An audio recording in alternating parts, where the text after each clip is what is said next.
Kaiba, katabang, kasurog, Asin panalmingan. Estasyong may tuyong makapagpabago, makatao. Asin mairepresentar ang kada individual sa kabikulan. Lihitimong mga impormasyon na aga pasana, dapat nang maaraman, dapat nang antabayanan, respetado, mapagkakatiwalaan asin subok na. Bicolnet TV, may panenintugan, daintig kakampihan padumat sa progresibong kabikulan.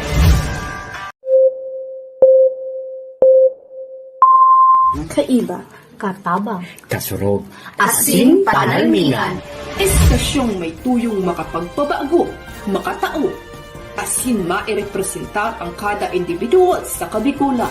Lihitimong mga impormasyon na aga pasana, dapat nang maaraman, dapat nang antabayanan, respetado, mapagkakatiwalaan asin subok na.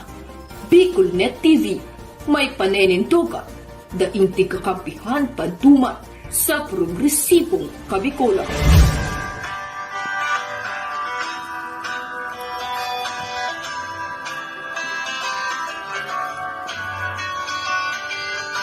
Sa dilim ng kahapon, usbong ang liwanag sa atin ngayon.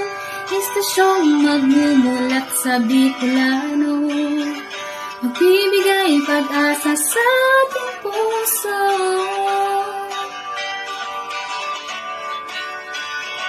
Sa Bicolnet TV,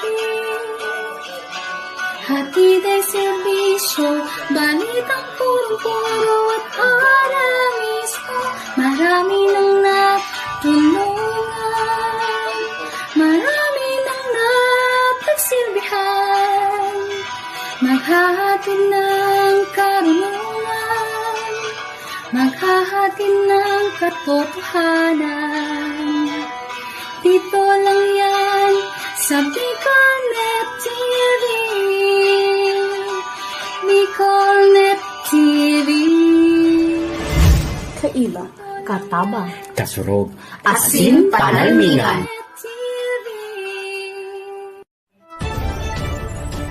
This is the source of news and information that matters to you. This is Bicolnet TV. Kasunod kang Bicolano World